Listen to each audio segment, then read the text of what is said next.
भाइयों तथा सुशील बहनों, आज 10वां पाप हमारे सामने आया है, जिसका नाम है राग। राग यानी आसक्ति, मोह, उसको राग कहते हैं। सब माल खरीदो, त्रिशलानंदन की खुली दुकान है। सब त्रिशलानंदन की खुली दुकान है। राग पाप है 10वां भाई, आसक्ति को छोड़े। वस्तु हो या व्यक्ति दोनों, आत्म धन से तोड़े हो। सब माल खरीदो, त्रिशलानंदन की खुली दुकान है। सब माल खरीदो, त्रिशलानंदन की खुली दुकान। हमारे भगवान ने हमको पापों से बचने के लिए कहा है। पाप यानी अशुभ, पुण्य यानी शुभ और आत्मा यानी शुद्ध। इस तरह से पापों से पुण्य की तरफ आओ और पुण्य करते करते शुद्ध की साधना में लग जाओ। इस तरह से भगवान का यत्र तत्र सर्वत्र यही उपदेश है, और वही उपदेश लोगों को सुनाना और उनके मन में पक्के संस्कार भर देना, ये साधु संतों का काम होता है। भगवानों, आसक्ति, जो आसक्ति है पर जा नहीं सकती, जो आसक्ति है पर जा नहीं सकती, उसको आसक्ति कहते हैं। मने व्याना बिना चाले ज नहीं, मने वा वस्तु चाहिए, मने इसो चाहिए, मने उसो चाहिए। जो मेरे पास आती दुपारी चा चाहिए म्हणजे चाहिए, लगेच माथो उठ जावे। वाकई आएगी, सवय आएगी, तो पाछी जावनो नाव लेवे नहीं। इस तरह से जो आसक्ति है, जा नहीं सकते, उनको आसक्ति कहते हैं। और ये आसक्ति इंद्रियों के कारण से हमारे जीवन में बहुत ज़्यादा बढ़ जाती है। आँख का अलग विषय, कान का अलग विषय, नाक का अलग विषय, जीभ का अलग विषय और स्पर्श का अलग विषय होता है।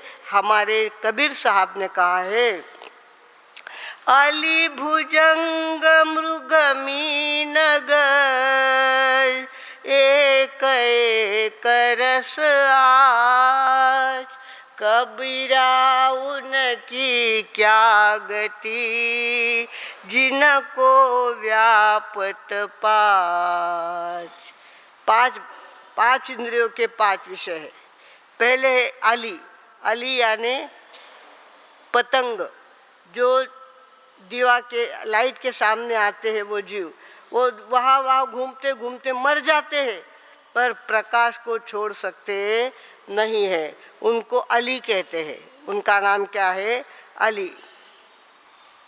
अली भौरो, अली यानी भौरा होता है। पतंग यानी दीवे का जीव है। तो अली यानी भौरा। भौरा अपनी आसक्ति छोड़ता नहीं है। होता ये है कि शाम के समय भौरा बगीचे में जाता है और फूल का रस चखने के लिए वो क्या करता है, फूल के अंदर जाके बैठ जाता है। उसको इतना ज़्यादा प्रेम होता है फूल की सुगंध से, फूल के पराग से इतना ज़्यादा प्रेम होता है कि वो अंदर जाके बैठ जाता है। अंदर जाके बैठ जाने के बाद निसर्ग का नियम है कि सूरज जैसे अस्त होता है, फूल अपना मुंह ढक लेते हैं। फूल क्या करते हैं, चारों तरफ से अपने आप को बंद कर लेते हैं। अब भौरा कहाँ रह गया? अंदर। फूल हो गया बंद। अब वो जो भौरा चाहे तो लकड़ी को कुरेद सकता है, लकड़ी को छेद कर सकता है, इतनी ताकत उसमें है। पर फूल के प्रति उसकी इतनी ज़्यादा आसक्ति होती है, फूल को धक्का लगाना नहीं चाहता। नहीं तो फूल की कली को छेद करके बाहर निकलना उसके लिए कोई बहुत आसान बात है, किंतु वो सोचता है कि नहीं, फूल को धक्का नहीं लगा। उसकी आसक्ति है, उसमें प्रेम है, उसका मोह है, इसके लिए धक्का नहीं लगाता। कहता है कि रात चली जाएगी, रात भर यहाँ रहने को अपने को अच्छा ही लग रहा है, मन लग ही रहा है अपना, तो अपन इसमें रहेंगे और आराम से यहाँ पूरा दिन बीतेगा, रात बीतेगी, दिन उगेगा, सूरज उगेगा, फिर फूल अपना मुंह खोलेगा, तब हम उड़ जाएंगे। रात्रिर्गमिष्यसि भविष्यसि सुप्रभातम भास्वानुदेश्यसि उदिष्यसि पंकजश्री इत्थं विचिन्तयति कोशगते ध्विरेपे हा हंत हंत नलिनी गज उज्जहार। वो कहता है कि रात निकल जाएगी, सवेरा होगा, फूल मुंह खोलेगा और मैं उड़ जाऊंगा। पर आदमी जैसा सोचता वैसा होता नहीं है। हो गया ये कि शाम को फूल ने अपना मुंह बंद कर दिया और घूमते घामते उस बगीचे में हाथी आ गया। हाथी आ गया, हाथी की इतनी बड़ी सूंड, और वो क्या करता है, चारों तरफ सूंड को हिलाता है। हिलाते हिलाते जिस डाली पर वो फूल था, जिसके अंदर भौरा बंद था, उस फूल के तरफ जाता। उसको कोई पता थोड़ी है अंदर में भौरा है या कुछ है। वो क्या करता है, अपनी सूंड से डाली को तोड़ लेता है और तोड़ के मुंह में डाल लेता है। मुंह में डाल देता है तो फूल के साथ, उस डाली के साथ वो भौरा भी कहाँ चला गया? कहाँ चला गया? हाथी के पेट में। कहाँ चला गया? हाथी के पेट में चला गया। सोचा था उसने सवेरे फूल मुंह खोलेगा और मैं उड़ जाऊंगा। आदमी न जाने कितनी बातें ऐसी सोचता है। इतो हुयो कि पछ मारो हुयो, इतो हुयो कि मारो हुयो, पर इतो कहीं पूरो हुए नहीं। उरा आगलो कहीं के थाली पूरी शड़ी रेवे। तो इस तरह से अली यानी भौरा, वो इस तरह से अपने प्राण गवा देता है। किस कारण से? आसक्ति के कारण। आसक्ति नहीं होती, फूल के प्रति मोह नहीं होता, तो उसी दिन शाम को वो फूल से बाहर निकल सकता था। पर जान गवा दी, पर अपनी आसक्ति को उसने छोड़ा नहीं। एक ही इंद्रिया को, उसकी कौन सी इंद्रिया? उसके नाक को सुगंध बहुत अच्छी लगती थी और इसके लिए उसने अपने जान गंवा दी। अली पतंग यानी दिवे के सामने आने वाले जीव, वो भी क्या करते हैं, अपनी जान गंवा देते हैं, पर प्रकाश का मोह छोड़ नहीं सकते, प्रकाश से दूर जा नहीं सकते। बार बार प्रकाश की तरफ, थोड़ा आवाज़ कमी करना बोल, बार बार प्रकाश की तरफ आते हैं। ऐसे करते करते थक जाते हैं, नीचे गिर जाते हैं, मर जाते हैं, पर आसक्ति छोड़ते नहीं है। अली पतंग मृग यानी हिरन जो है, उसको कान के स्वर बहुत अच्छे लगते हैं। कोई अगर बीन बजाए तो उसके अंदर वो डोलने लगता है। भूल जाता है वो कि मेरी कोई शिकार करने आएगा, मुझे कोई बाण लगाएगा, मेरी जान ले लेगा, ऐसा कुछ उसके ध्यान में नहीं आता। और वो क्या करता है, कान के विषय में इतना पागल हो जाता है, इतना आसक्त हो जाता है कि आखिर शिकारी का बाण उसको लग जाता है। बीन बजा करके हिरणों को वो बुला लेता है और हिरणों की शिकार कर लेता है। और इस तरह से हिरण को भी अपने प्राण किस लिए गंवाने पड़े? खाली कान की आसक्ति के कारण से उसकी भी जान चली गई। अली भुजंग मृग मीन गज, और उसके बाद मीन यानी मछली, वो जो होते ना मछुआरे होते हैं ना, वो क्या करते हैं, गड़ को आटा, ओसना हुआ आटा, गूंदा हुआ आटा गड़ को लगा देते हैं और उनको इतनी सुगंध आती है मछलियों को, वाह वाह वाह क्या बात है, क्या किसी ने अपने ऊपर पार्टी दी है और कितनी अच्छी चीज़ अपने सामने आई है। जैसे ही वो आटा खाने के लिए अपना मुंह खोलता है तो आटा तो वहीं के वहीं रह जाता है, पर गड़ का जो टोक होता है वो टोक उसकी तालू में घुस जाता है। तालू में घुस जाने के बाद वो गड़ से लटक जाता है। तो ऐसे मछुआरे लोग मछलियों का जब शिकार करते हैं तो आटा डाल देते हैं, मछलियाँ लटक कर एक साथ कितनी सारी मछलियों का वो शिकार कर लेता है। किस कारण से?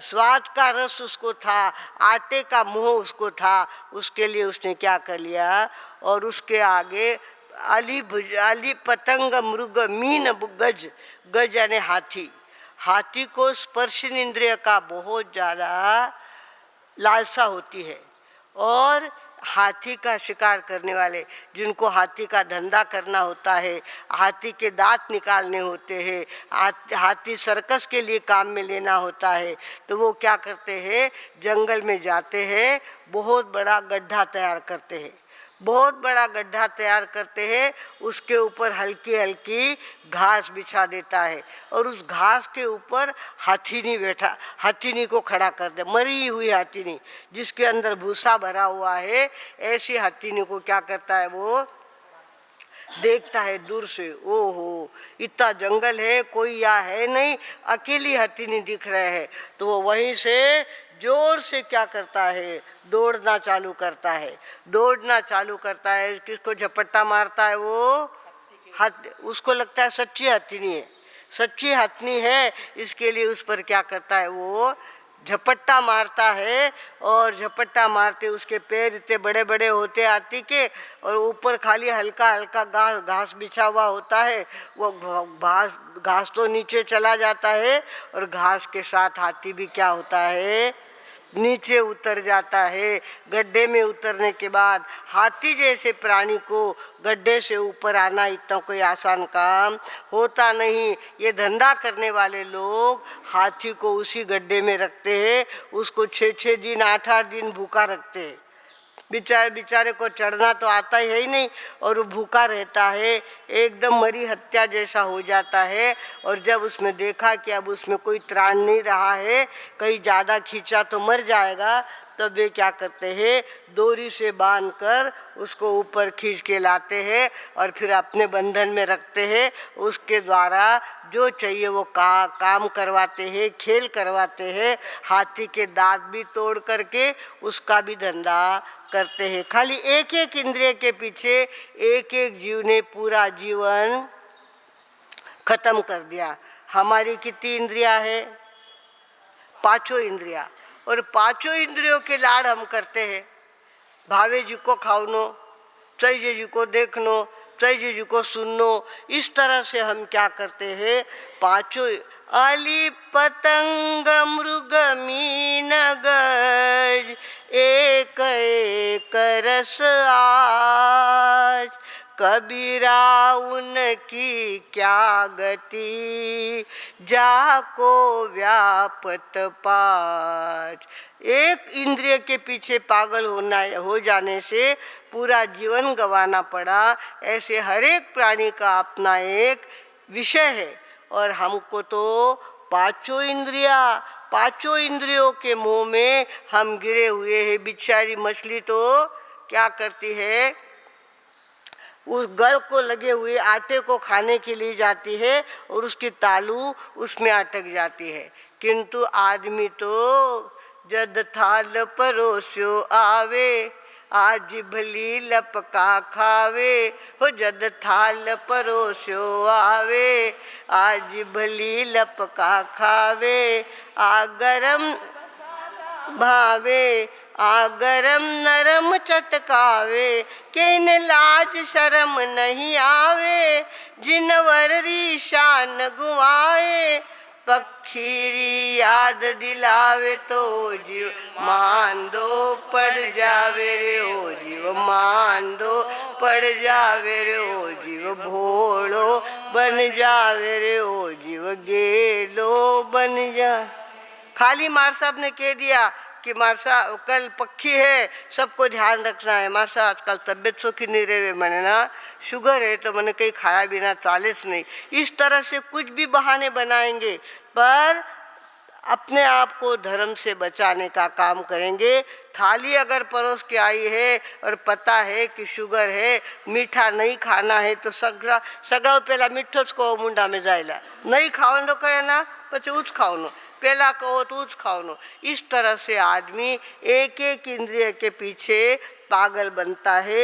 एक एक इंद्रिय इस तरह से हम पागल, एक इंद्रिय हमें पागल बनाती है। भगवानो हम आत्मा है, हम क्या है? आत्मा है। आत्मा ना तो कभी उसको क्षुधा वेदनी है, ना भूख लगती है, ना उसको सुगंध अच्छी लगती है। आत्मा कैसी? शरीर को जीवंत रखने वाली शक्ति है। आत्मा शरीर को जीवंत रखने वाली शक्ति है। ये बाकी सारे विषय 2 नंबर पे है, वो यानी मैं नहीं हूँ।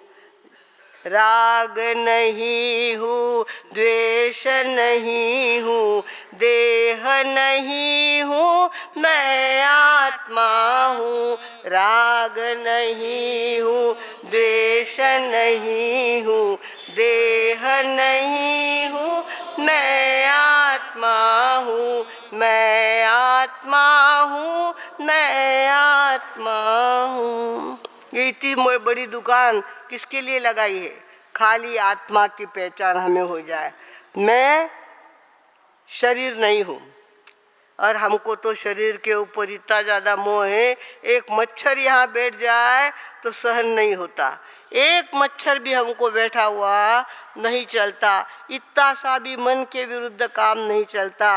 और सारी ऑर्डर किसकी होती है? शरीर की ऑर्डर होती है। शरीर और 5 इंद्रियां, उनकी ऑर्डर में हम क्या करते हैं? पूरा जीवन व्यतीत कर देते हैं। दिन हो गया, पहला हमारी आंगुली हुई चाहिए, स्नान होना चाहिए, नाश्ता होना चाहिए, जल्दी थानक में जाना है, पहले स्नान हो जाए, नाश्ता हो जाए, ताकि हम जाने में फ्री हो जाएंगे। इस तरह से आदमी सारी चाकरी किसकी करता है? शरीर की करता है। शरीर की चाकरी करता है, उसके साथ साथ किसी व्यक्ति के प्रति उसका इतना मोह हो जाता है, उसके बिना काम नहीं चलता। कोई वस्तु, कोई व्यक्ति, इसकी आसक्ति में अपने आप को लगा देना सबसे बड़ा अज्ञान है। सबसे बड़ा अज्ञान है। ओ मारो घर है, ओ मारो घर है, ईरा मते दूर दूर किसो अधिकार नहीं है। बस वह आसक्ति है ना, उसके साथ अनंतानुबंधी पाप आपके जीवन में बढ़ गया और बार बार उस घर में जन्म लेना पड़ेगा। वहाँ पाल बन के आना पड़ेगा, छिपकली बन के आना पड़ेगा, उस घर की कुत्ती बन के आना पड़ेगा, कुत्ता बन के आना पड़ेगा। क्योंकि क्या किया आपने? उस घर के साथ मोह किया। उस घर के साथ मोह किया, उस कारण से पाप आपके आजू बाजू में इकट्ठा होना चालू हो गया। भगवान ने 10वां पाप बताया है राग, यानी आसक्ति। आसक्ति से के वश होकर के कुछ भी किया तो उसकी निर्जरा होती नहीं है। कर्म बंद होते हैं, पाप इकट्ठा होता है, पर निर्जरा उसकी होती नहीं है। कहते हैं राजा विक्रमादित्य थे, उनके भाई थे पृथ्वीराज। पृथ्वीराज की शादी जिस लड़की के साथ हुई थी, वो इतनी सुंदर, इतनी नाजुक थी कि पान खाती तो उसका गला लाल हो जाता था बाहर, इतनी नाजुक थी वो। और पृथ्वीराज का उसके ऊपर प्राणों से भी ज़्यादा प्रेम था। वे बस दिन भर उसकी सेवा में रहते थे, उसके पास रहते थे, उसको छोड़ करके जाना उसको पसंद नहीं था। पर जो आदमी बहुत ज़्यादा जिसके ऊपर प्यार करता है, उसी के साथ कुछ न कुछ घटना घटे बिना नहीं रहती। वो उसकी लाला देवी उसका नाम था, उसकी पत्नी का नाम लाला देवी था। और लाला देवी बीमार रहने लग गई। बीमार रहने लगी, कोई दवा उनको लागू पड़ती नहीं थी, उनका बुखार जाता नहीं था, उनकी बीमारी जाती नहीं थी, और बेचारे पृथ्वीराज पागल की तरह उसकी ट्रीटमेंट करते थे, पर कोई फायदा नहीं होता था। एक दिन क्या हो गया, लाला देवी की आखिरी सांस भी चली गई, लाला देवी निष्प्राण हो गई, और लोगों ने कहा कि अब वो नहीं रही है, उसके प्राण शरीर से निकल गए हैं। और ये पृथ्वीराज कहने लगी ये कैसे हो सकता है, मैं उसके बिना रह नहीं सकता, और वो कैसे मर सकती है, नहीं नहीं वो नहीं मरी, नहीं मरी। इस तरह से आजकल बहुत अपन देखते हैं ये चीज़ें कि लोग क्या करते हैं, मरे हुए जीव के ऊपर प्रेम करते हैं, उनको लगता है कोई चमत्कार हो जाएगा और जिंदा हो जाएगा, चमत्कार हो जाएगा, मेरा बेटा जिंदा हो जाएगा। उस पृथ्वीराज ने भी वो जिंदा है ऐसा सोच करके उसके ऊपर बहुत ज़्यादा प्रयोग किए, पर एक बार शरीर से प्राण निकल जाने के बाद खूंटी को कोई बूटी नहीं होती, वो तो चली गई सो चली गई। लोग आए और कहने लगे आप निकाल गिराई घरे कोई समायो, तो आप क्या पूछते हो, करे निकलना रहे, जालना के अंदर उसको चलावा बोलते हैं, चलावा कब चलने वाला है, अपराध है इस के करे करे दावना रे। तो इस तरह से वो लोग पूछने आ गए कि कब निकलना है, कब निकलना है। समय उनको घर के बड़ों ने दे दिया कि अब शरीर से प्राण निकले हैं, स्मशान में तो ले जाना ही पड़ेगा। और वो तो इतना ज़्यादा पृथ्वीराज रो रहे थे, इतना ज़्यादा रो रहे थे, और किसी भी हालत में अपनी लाला देवी को छोड़ना नहीं चाहते थे, किंतु फिर भी उसके पंजे से मुक्त करके लोगों ने उस लाला देवी को उठाया, सीढ़ी पर उसको सुलाया, सीढ़ी पर उसको बांध दिया, और कहाँ चले, स्मशान की ओर उसको ले जाने के लिए निकल पड़े। अब पृथ्वीराज कहता है मेरे आंखों के सामने मेरी पत्नी को जलाने के लिए ले जा रहे हो, ये कैसा हो सकता है, उसको एक चटका भी लगा हुआ मुझे सहन नहीं होता, तो इतनी आग उसको कैसे सहन होगी। इस तरह से वो रोता हुआ उनके पीछे जाने लगा, और आखिर लोगों ने जो करना था कर लिया। लकड़ियों का ढेर वहाँ रचा दिया गया, वहाँ लकड़ियों को आग लगा दी गई, और धू धू करके लाला देवी का शरीर जल के क्या हो गया, खाक हो गया। अब इस तरह से उसने देखा इस अग्नि ने मेरी पत्नी को मार डाला, इस अग्नि ने मेरी प्रिय शरीर को जला के खाक कर दिया। तू क्या समझता है अपने आप को, तू अगर इतना कर सकता है तो मैं भी संकल्प करता हूँ कि आज से तेरे ऊपर पकी हुई कोई चीज़ ये पृथ्वीराज नहीं खाएगा, तेरे ऊपर पकी हुई कोई चीज़ नहीं खाऊंगा।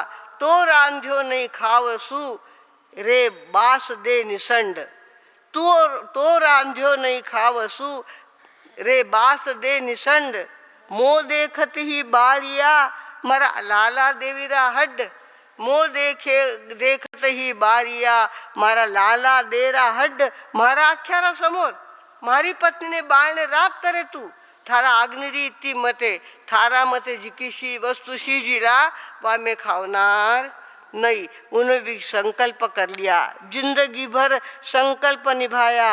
आग ने जो रोटी सेकी है वो रोटी नहीं खाना, आग ने जो सब्जी पकाई है वो सब्जी नहीं खाना, आग पे कोई भी वस्तु बनी है उसको नहीं खाना। जिस अग्नि ने मेरी प्रिय पत्नी को जला के खाक किया है उस अग्नि पे बनी हुई कोई चीज़ नहीं खाऊंगा। पूरी जिंदगी पृथ्वीराज ने व्रत निभाया, इतनी तपस्या की, पर भगवान कहते हैं राग के वश, राग नाम के 10वें पाप के वश होकर के उसने ये काम किया है। इतनी तपस्या करने के बाद भी उसके कर्मों की निर्जरा नहीं ही, उसके आत्मा के आजू बाजू में पाप थे, वो पाप में से इतने से पाप भी कम नहीं हुए। क्यों नहीं हुए कम?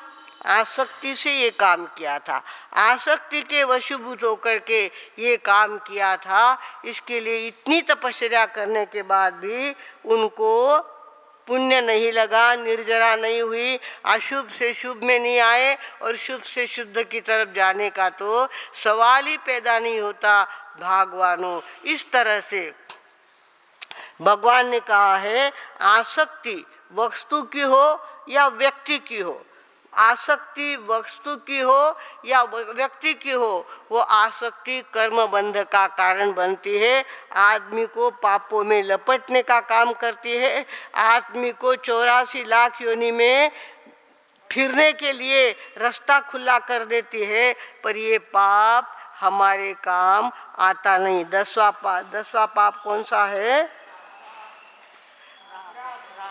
राग 10वां पाप है। तो ये आसक्ति को छोड़ो। आसक्ति जो मुंह में वश होता है ना, जो जैसे कोई गाय को लेकर आदमी जा रहा है, गाय को लेकर के आदमी जा रहा है, वो सोचता है कि गाय मेरी है और मैं उसकी डोर अपने हाथ में रखी हुई है, कोई ले नहीं सकता। पर अगर गाय झटका दे करके वहाँ से निकल जाए तो आदमी के पीछे गाय भागेगी या गाय के पीछे आदमी भागेगा? गाय के पीछे आदमी भागेगा। गाय की उसके ऊपर आसक्ति थी, गाय का वो दास बन गया था। गाय को अपना समझता था पर वो दास बन गया, और दासत्व आदमी को क्या करता है, मालिक नहीं बनने देता। आसक्ति के कारण से वो दास बन जाता है। भगवानों, आसक्ति किसी चीज़ की नहीं रखना। चाहे जैसा प्रसंग आवे, मुझे छोड़ना पड़े, सब कुछ छोड़ने को तैयार हूँ। कल मुझे बुलावा आ जाए तो मैं जाने को तैयार हूँ। ऐसी तैयारी हमेशा आदमी को रखनी चाहिए। हमारे माताजी माँ साहब रोज़ आखिरी दिन की साधना करते थे। आखिरी दिन की साधना करते थे, जैसे कल मुझे जाना ही है और मेरी पूरी तैयारी, थनगांव जाऊँ असल तो तैयारी करो कि नहीं थे, बैग भरी कई, कपड़ा लिया कई, वो लियो कोई, वो लियो कि। इस तरह से आदमी को चाहिए कि हमेशा के लिए जहाँ जाना है वहाँ की तैयारी हम करें। तू समझ मना विचार करुनी पाही, तव जीव लग कोणी नाही। बोला, तू समझ मना विचार नहीं है, तव जीव लग कोणी नाही। तुझ सोडविना मात पिता धनदारा, तू ऐक भावना बारा। तुझ सोडविना मात पिता धनदारा, तू ऐक भावना बारा। संसार पुराणच होतो, संसार पुराणच होतो, जो तो यामध्ये फसतो। जो तो बोला, यामध्ये फसतो, झिजतो नेहमी यामध्ये खपणारा। तू ऐक भावना बारा, झिजतो नेहमी यामध्ये खपणारा। तू ऐक भावना बारा। तू म्हणजे शरीर नाही, तू म्हणजे शरीर नाही, तू म्हणजे परिजन नाही, तू म्हणजे परिजन नाही। सरतील सारे तू अखंड, तू म्हणजे आत्मा। सरतील सारे तू अखंड जगणारा। तू ऐक भावना बारा, सरतील सारे तू अखंड जगणारा, तू ऐक भावना बारा, तू आला होता एक, तू आला तू जाशील तेव्हा एक, जाशील तेव्हा एक, जो दिसतो तो सर्व संग सुटणारा, तू ऐक भावना बारा, जो दिसतो तो सर्व संग सुटणारा, तू ऐक भावना बारा, तू समज मना विचार करुनी पाही, तव जीव लग कोणी नाही, तू समज मना विचार करुनी पाही, तव जीव लग कोणी नाही, तुझ सोडविना मात पिता धनदारा, तू ऐक भावना बारा, तुझ सोडविना मात पिता धनदारा, तू ऐक भावना बारा। तो आज हमारे पाप पुण्य के हिसाब में 10वां नंबर पाप का आया, जिसका नाम क्या था? राग, आसक्ति। जो हमारे पास आ सकती है पर हमसे दूर जा नहीं सकती, चाहे व्यक्ति है चाहे वस्तु है, जो हमारी है वो हमारी ही रहेगी। आप मर जाएंगे, वस्तु वहाँ रहने वाली है। भगवानों, इस तरह से भगवान ने मना किया है। इतनी आसक्ति ना वस्तु पे रखना, ना व्यक्ति के ऊपर रखना। हमेशा अपने आप को अलग रखना। तेरी आत्मा अलग है, तेरे कर्म अलग है, तेरा अगला मुक्काम अलग है, उसको ध्यान रख। और बाकी सारी बातों की आसक्ति रोज कम करने का प्रयत्न कर। हमारे माताजी माँ साहब रोज ये गीत गाते थे, रोज अपने आप को पक्का करते थे, प्रीति सुधा मारी नहीं, मधुस्मिता मारी नहीं, मारो कैस नहीं है, मारी फक्त आत्मा है। इस तरह से 12 भावना गाते थे और रोज अपने आप को जाने की तैयारी में लगा लेते थे। भगवानों, हमें भी समय पे काम करना है, अशुभ को छोड़ना है और शुभ में आना है। अशुभ क्या है? राग की साधना, आसक्ति की साधना, उरा बिना मने हुए नहीं। ऐसी जो भावना है वो है आसक्ति। और वो आसक्ति हमेशा आदमी को अनंतानुबंधी मोह से बांधती है। किससे बांधती है? अनंतानुबंधी मोह। ऐसा मोह, हमने एक व्यक्ति पे ऐसा मोह किया कि उसके बिना मुझे होता ही नहीं है। आगे चलकर उसके कर्म अलग, तुम्हारे कर्म अलग। वो मर के कहाँ पैदा हुआ, तुम कहाँ पैदा हुए, दोनों एक साथ भी मर जाए तो एक साथ एक ठिकाने जन्म नहीं ले सकते। अब वो ऐसा आदमी बना, ऐसी औरत बनी वो कि जिसको देखना भी अच्छा नहीं लगता। जिसके साथ हमने कर्म बांध के रखे हैं उसको देखना भी अच्छा नहीं लगता, उसका बोलना अच्छा नहीं लगता, उसका बैठना अच्छा नहीं लगता, पर उसी के साथ जीवन बिताने का प्रसंग आता है। क्यों?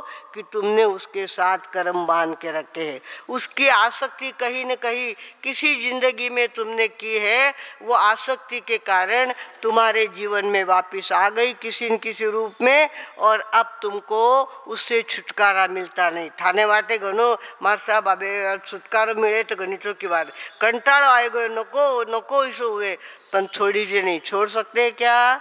नहीं छोड़ सकते। जिस बात का आपको चाहे जितना भी त्रास हो, तकलीफ हो, किंतु उसको छोड़ नहीं सकते। इसके लिए भगवान ने कहा कि इस पर ज़्यादा मोह नहीं करना, राग नहीं करना, जहाँ तक बने अपने जीवन में अपने आप को अलिप्त रखने का हमेशा प्रयत्न करना। और चाहे कल मेरा दिन आ जाए तो मैं जाने को तैयार हूँ, ऐसी फुल तैयारी अपनी ज़िंदगी में रखो और किसी के आसक्ति में मत बंधो, ऐसा ज्ञानियों ने कहा है।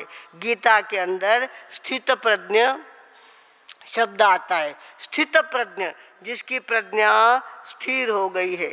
स्थिरावला समाधित स्थित प्रज्ञ कसा से, कृष्णा सांग कसा बोले कसा चाले फिरे कसा। स्थित प्रज्ञ दूसरे अध्याय में, गीता के दूसरे अध्याय में इतना सुंदर अध्यात्म बताया हुआ है कि देखते ही बनता। खाली आत्मा की बात है और जहाँ स्थित प्रज्ञता का परिचय लगातार दिया गया है। उन्होंने कहा कृष्णा सांग कसा बोले कसा चाले फिरे कसा। स्थित प्रज्ञ कैसा होता है? सर्वत्र जो अनासक्त बरे वाईट लाभता, न उल्लासे न संतापे त्याची प्रज्ञा स्थिरावली। न उल्लासे न संतापे त्याची प्रज्ञा स्थिरावली। चाहे जैसा प्रसंग आ जाए तो वो क्या करता है, ना तो अति खुश होता है ना अति नाराज होता है। ऐसे पहुँचे हुए संत होते हैं, चाहे जैसा उनके सामने भोजन आ जाए। हमारे छोटे महाराज साहब थे, जो उनको परोस के दे दिया वो उतना समाप्त करते थे। वो कभी नहीं कहते वो घनो चरको है ओ नको, वो खारो है ओ नको, ऐसा नहीं कहते थे। शांति कौर जी महाराज साहब, उनको 1 महीने का संथारा आया क्योंकि उन्होंने जिंदगी भर साधना की थी। भगवानों, हमें भी साधना में लगना है, हमें भी सावचेत होना है। हमसे गलतियां हो रही है पर हमको ध्यान में नहीं आता कि हमने गलती की है। ये गलतियां हमको तोड़ने का काम करना है। क्या तोड़ना है? व्यक्ति और वस्तु दोनों के प्रति मेरी आसक्ति नहीं रखूंगा। अब आज से मैं प्रैक्टिस करूंगा, व्यक्ति और वस्तु दोनों के बिना मैं आराम से रह सकता हूँ, उसके बिना भी मेरा काम चल सकता है और मुझे कल जाना पड़े तो मेरी तैयारी है। इस तरह की साधना हमारे द्वारा हो, हमारी ज़िंदगी के पाप कम हो, हमारे ज़िंदगी की पुण्यवानी बढ़े और पुण्य के साथ आत्मा का अनुभव हमका धीरे धीरे हम आत्मा की बात आपके सामने करने वाले हैं। भगवानों, अभी परसों नाग पंचमी गई, नाग पंचमी गई और नाग पंचमी का विषय हमने लिया नहीं। जो प्रत्यक्ष अगर सांप निकल जाए, अभी आबार कह दे सांप आयो कि सगळा बिना कया उठने 1 मिनिटा में उठीला, जटने रस्तो मिळीला, उठने भागीला। सांप खरो चाले नहीं, पर वो पत्थर का सांप बना हुआ होता है ना, वहाँ जाके हमारी बहनें पूजा करती है और उस पर फूल चढ़ाती है, उसको कुंकू चढ़ाती है, उसकी साधना करती है। नाग पंचमी मनाना, इसका मतलब नाग को मैं कभी मारूंगा नहीं, कभी उससे डरूंगा नहीं। नाग बहुत सुनते हैं, नागों को बहुत ध्यान में आता है, सारी बातें उनको पता चलती है। हम गए थे कुंतो गाँव, तो चंडीगढ़ अगं पूर्ण नगर कने गाव रांजणगांव गणपति, रांजणगांव गणपति हम विहार करके गए। 11 किलोमीटर विहार करके गए थे और इतने थके हुए थे, इतनी भूख लगी हुई थी हमको, और देखा कि जहाँ हमको ठहरना है वहीं पे बहुत भीड़ जमी है। पता चला कि अंदर में नाग निकला है। इनके घर में कई कटारिया का घर था, इनसे नाग निकला है। अब हमारे मधुस्मिता जी मार साहब और मंगल प्रभा जी मार साहब, जीव बचाने की बात हो तो ऐसे आगे आते हैं दोनों। बाकी सारी भूख भीख सब बाजू में रह गई और सबको कहा देखो कोई माया उन्होंने नहीं आवे, फक्त मामाए जावा। अंदर गए वो और नाग को कहने लगे भाऊ तू बारे नको निकलो। बारे निकलियो तो थने लोग मार काढ़ी। वे लाठा काठा लेने बैठा है, थारा मते भाटा फेंकीला, थने मार देला। तू मारू नको, तू बारे नको जाऊ, तू बाहर मत जा, तू बाहर मत जा, ऐसा कहा तो सांप ने अपना मुंह फेर दिया। आप सांप ने अपना मुंह फेर दिया और कहा जिस गड्ढे से, दीवार के जिस गड्ढे से तू आया है वही वापस चला जा। अब आते समय तो सेफ्टी पतली होती है, फटाक से निकल के आ गया, पर जाते समय उस छोटे से मुंह में, छोटे से बीड़ में मुंह डालना बड़ा कठिन हो रहा था। वो फिर भी उस गड्ढे के पास गया और अपना मुंह उसके डालने के लिए प्रयत्न करने गए। मधुस्मिता जी ने कहा देख जोर लगाओ, तू उठ आयो है, पाछू उठे जा नहीं तो तने मार का डिल लोग। और वो उसने जोर लगाया और अंदर चला गया। घर के लोगों ने बाहर मिट्टी और गोबर लगा के उसका लेप कर दिया। अंदर बाहर सांपों को दीवारों के बीच में रहना आता है, अंदर में रहना आता है। ऐसे 2-4 प्रसंग हमारे जिंदगी में बने हैं। देवड़ाली कैंप के अंदर पायरी के ऊपर आके बैठ गया, पायरी के ऊपर आके लंबा सारा था और वहाँ मजदूर लोग काम कर रहे थे। सांप आला रे, मारा रे, इस तरह से चल रहा था। उसको कहा देख तू अगर आगे गया ना तो ये लोग पत्थर मार के तुझे मार लाएंगे, तू क्या कर अभी शांति से यहीं बैठा रहा और फिर उस दीवार में चला जाना। बराबर वो वहीं बैठा रहा और थोड़ी देर बाद जब लोग इधर उधर हो गए तो दीवार के अंदर चला गया। कहाँ चला गया पता भी नहीं चला। भगवानों सांपों को बहुत समझता है। सांप, हम जहाँ रहते लोनीकन में, वो नागवर्ण भूमि है, सांप बहुत है वहाँ पे। हमको इतने साल हो गए हैं पर सांप ने कभी हमको तकलीफ दी नहीं है। भगवानों सांप में भी ताकत होती है, सांप में भी अक्ल होती है और सांप को कभी मारना नहीं होता है। आपने अगर सांप को मारा और किसी को कह दिया मैं नहीं मारी, उन्हें कह दिया मैं, अरे उसको कहा पर तूने तो क्या किया, दोष लगा लिया ना, आज्ञा देने का दोष लगा दिया। सांप को मारने की कभी आज्ञा नहीं देना। पत्थर का एक नाग बनइयो, पूजे लोग लुगइयो रामा, पूजे लोग लुगइयो।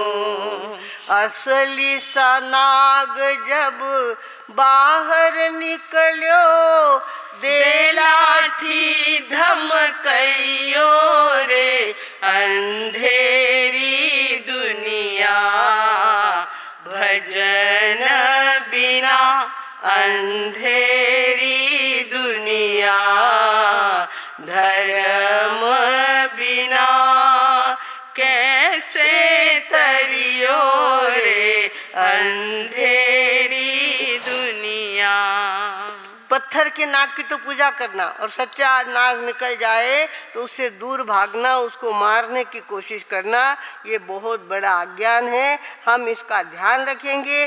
कोई भी चीज़ मारा हुआ भगवान महावीर को चलता नहीं है, चाहे माथे की जू हो, चाहे खटमल हो और चाहे कोई सांप हो। किसी को भी मारना ये हमारा धर्म है नहीं। ये संकल्प करेंगे और जहाँ जहाँ मौका आएगा, प्रसंग आएगा, हम सांप को बचाएंगे।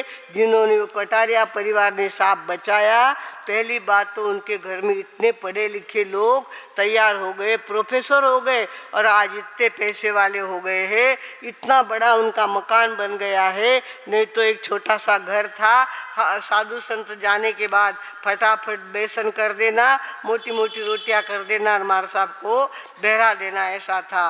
अब तो पूछो मत, तो इतना थाट उनका हो गया है। भगवानों, जीव दया जो करता है उसको पीछे मुड़ के देखना नहीं पड़ता है। इसके लिए हम किसी भी जीव को मारने का प्रयास नहीं करेंगे, किसी भी जीव की हत्या हम नहीं करेंगे, ऐसा सभी संकल्प करें। और किसी वस्तु के प्रति या व्यक्ति के प्रति अपनी आसक्ति नहीं रखें, अपना राग नहीं रखेंगे, ऐसा सभी संकल्प करें। अशुभ से शुभ की ओर आना है और शुभ से शुद्ध की ओर हमें जाना है। आज हमने 10वां पाप देखा है, आगे कल देखेंगे 11वां पाप कौन सा है। अब 9:30 को 5 ही कम है और 9:30 बजे आपको मंगलिक सुनाना है हमको। तो अभी खाली पचकान कर लेते हैं।